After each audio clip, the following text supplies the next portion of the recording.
Hello everyone, this is British Culture Ankara Mamak Branch Support Division, and today we're going to talk about international exams and how you can handle these exams for your needs, especially going to universities, immigration to another country, or anything related to any international exam like TOEFL or IELTS. So first of all, we start by working on reading tasks, which is one of the most important and actually one of the most time-consuming criteria for most of the people who want to attend IELTS and TOEFL examination or any other international examination, and how you can manage your time in a way that do not get involved and get trapped actually in the lack of time complexity and the lack of time problem. So first of all, you need to know what TOEFL is, what IELTS is, and why some students, some people are supposed to take a part in such examinations. TOEFL is the test of English as a foreign language, and IELTS is International English Language Testing System. It depends on the purposes. Some students try to take a part in IELTS examination if they want to go to another country, or if they want to go to work in another country. It doesn't matter how they work. Is it a job application or is it a kind of job invitation? Anything it can be. But TOEFL sometimes is based on university requests, based on the country that you are leaving. So if you want to continue your studying, if you want to continue your education, some universities actually request something like a TOEFL examination. Although some universities also attend to IELTS and they ask their students to take a part in IELTS examination, but mainly IELTS is used for foreign purposes and the countries that they need IELTS for university work for those who want to come from another country as immigrants. So first of all, we're going to talk about reading task, as I told you, in TOEFL, which is the test of English as foreign language. As you can see in here, I have a text in front of myself, and this text is somehow kind of academic. It's a kind of complex text, so you should know that these texts are not in the way that you know them, because these texts are gathered from academic places, from academic sources, and for sure you haven't studied them all. And this is the question that so many students ask us, that for example, we don't know so many kinds of readings, we don't know how we can handle different kinds of subjects in the reading.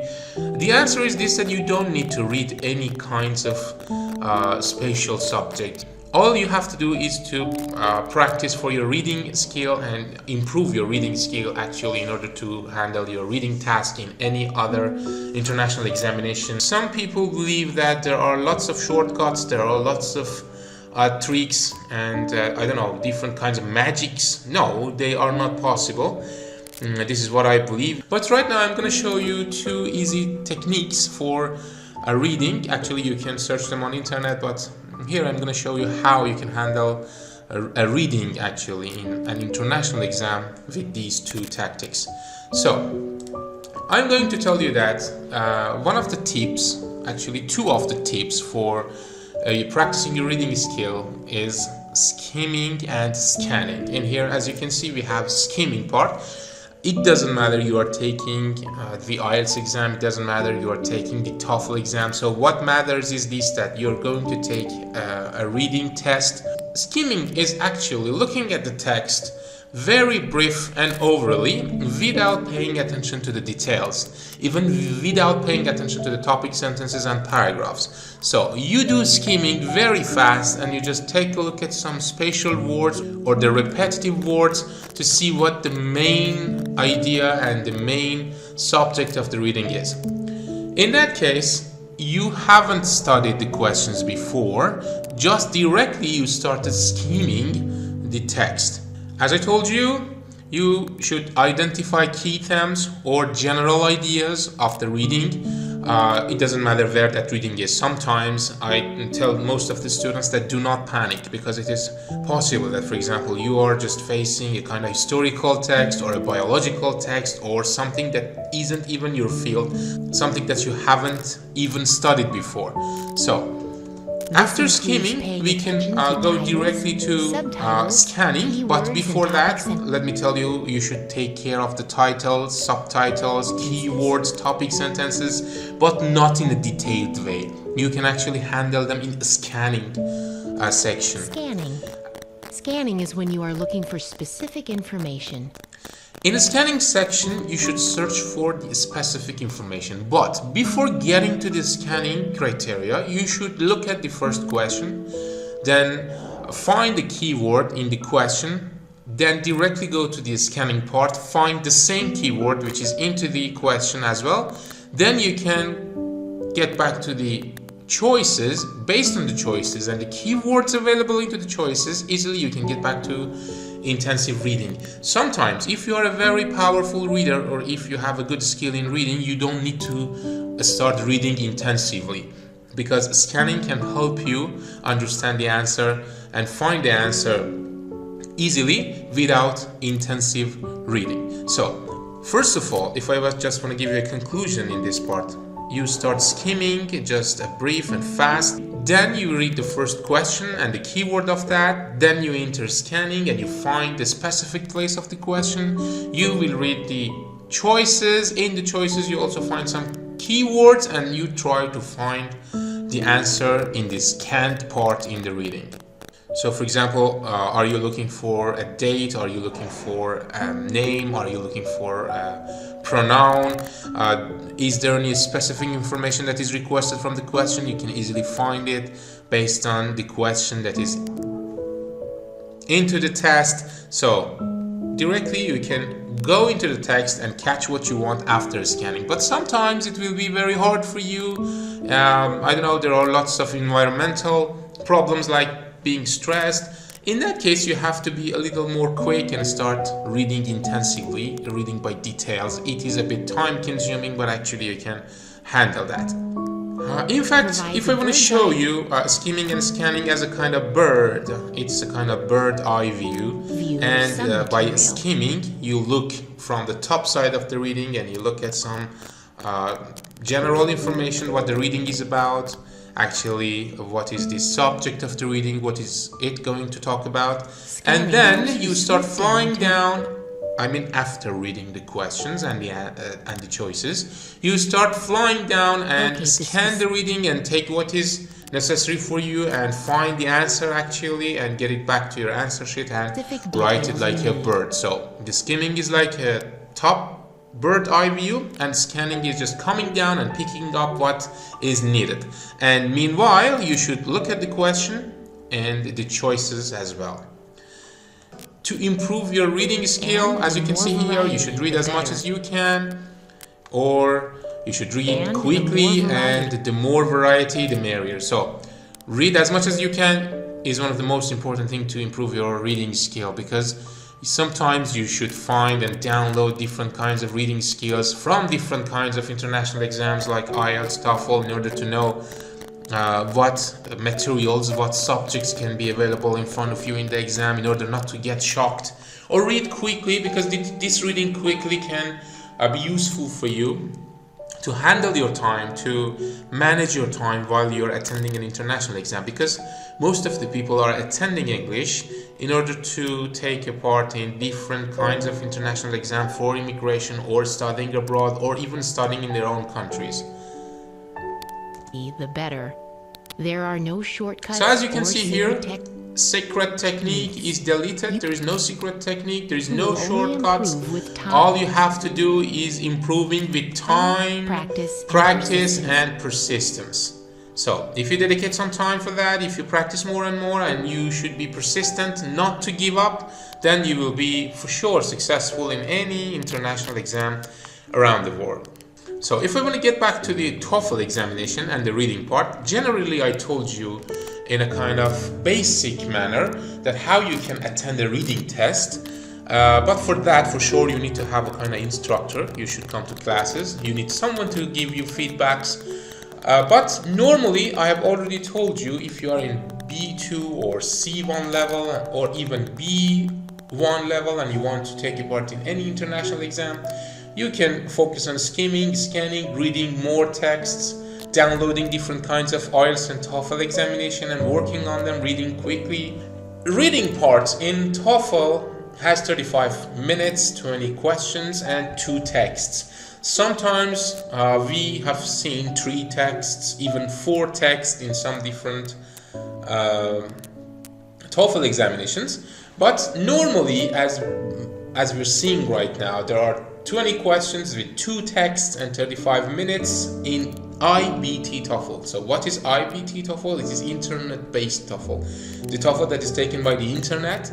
It can be both centered oriented or home oriented, so you can decide which one you can choose based on your needs, because some universities do not accept home edition, some universities have no problem with home edition. I myself prefer, and I offer also my students to take part in center-oriented examination of TOEFL. Again, that is IBT, it is internet-based, and you should be a good typer, you should be a good reader, you should be actually a person who works with computer a lot, because if you are not a computer person, this IBT examination will be a little hard for you. So as I told you, this is the reading part for TOEFL examination. So you should consider at least 2 texts with 20 questions and 35 minutes of that. For example, as you can see, we have a text here. The text started like with this topic.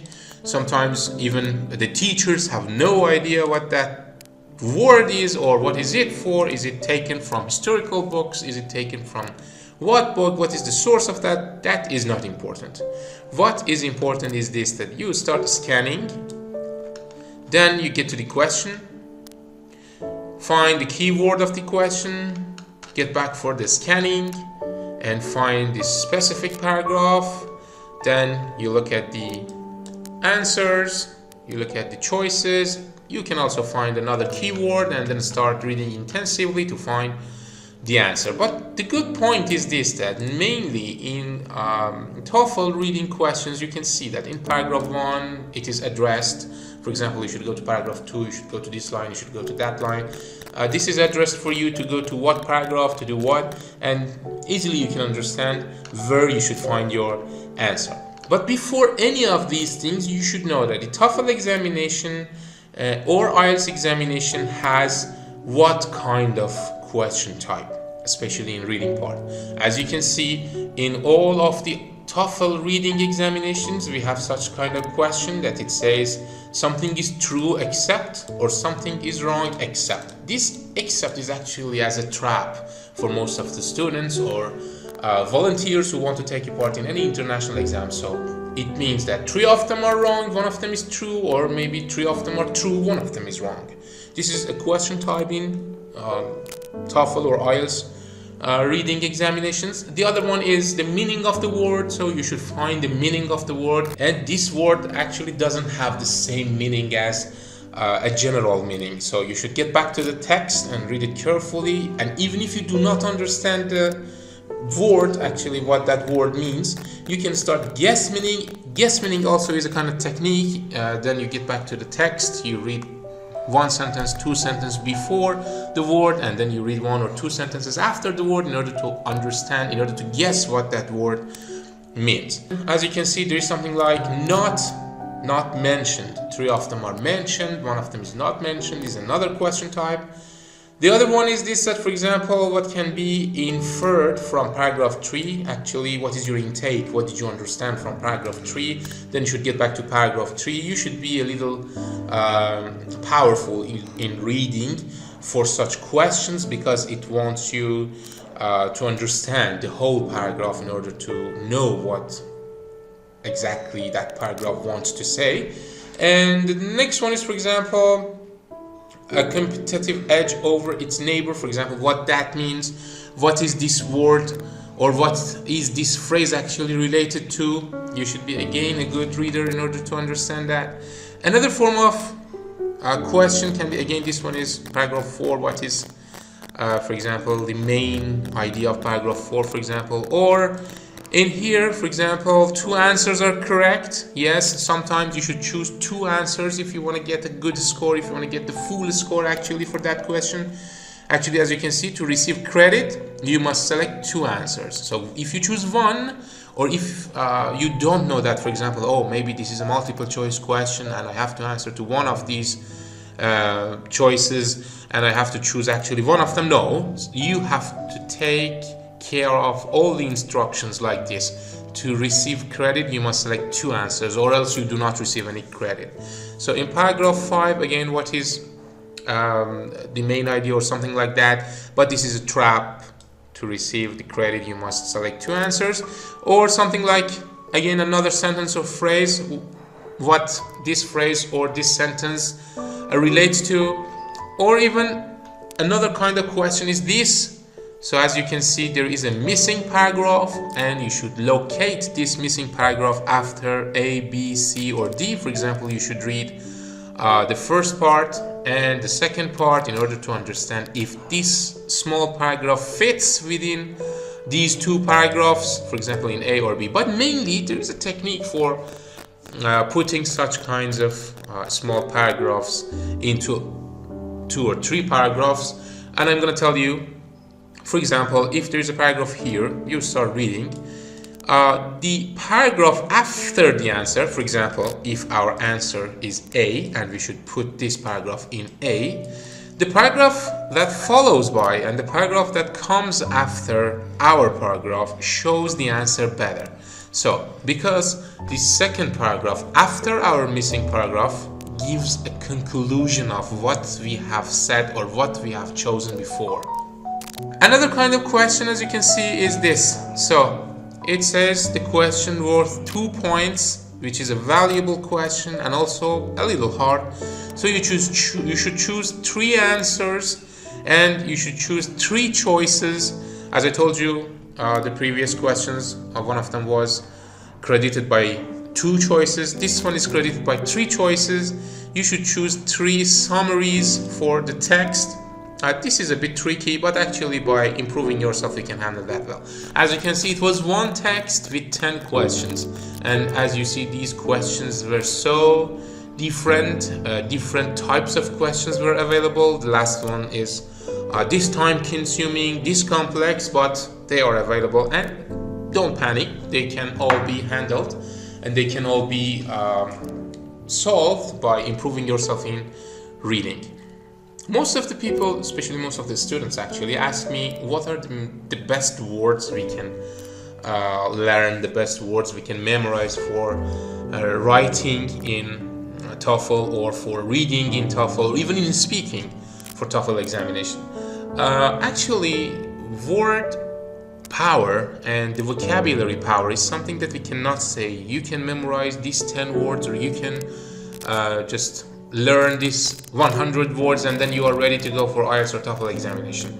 This is not a good belief, but I actually tell this, that we have some important special vocabularies that if you memorize them, it could be a good idea to take part in international exams like writing of IELTS or TOEFL, reading of IELTS or TOEFL, and even speaking of that. So I have gathered, actually you can find them on internet as well. I have gathered some words for you from A to Z. They are actually listed.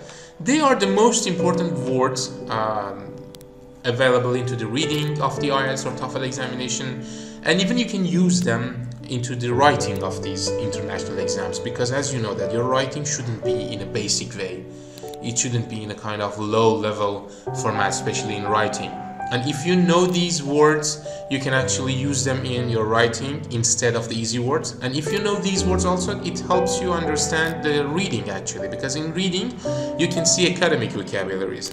Most of these words that you see in this file are also academic, and you can use them in your writing, and if you know them, you can understand the reading better.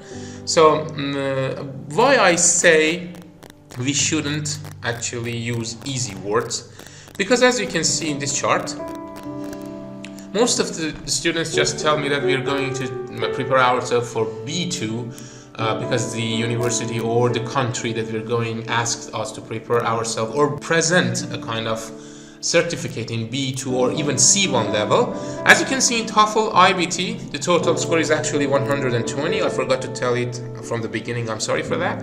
But the total score is 120. As you can see, if you want to be a B2 student, you should have actually from 72 to 94. But for C1, you should be from 95 to 113. But most of the students, most of the people who want to go to universities or who want to immigrate from one country to another country for job or for any other thing, Mainly they should have B2 level certifications, and for TOEFL IBT score it should be from 72 to 94. So if you get something about 75, 80, 85, that is a very good, secure mark for you to get your goal actually. So that was just a very, very brief and general information about reading tests and the reading skill. If you want to have any specific details, if you want to know the specific details about the reading skill and the international exams, it's better to take classes, it's better to find instructors.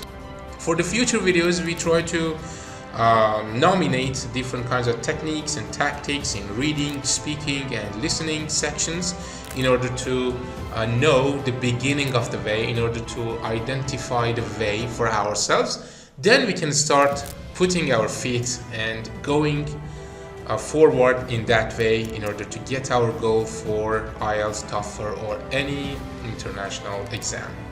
Thanks for attending to this video. This is British Culture Ankara Mamak branch support division, and we are always here for you. If you have any problem, or if you have any question, or if you have any more questions, actually you can contact us via our website. And besides, this is easy. Don't panic and do not give yourself negative energy. I'm sure you can handle it. Have a good day and good luck.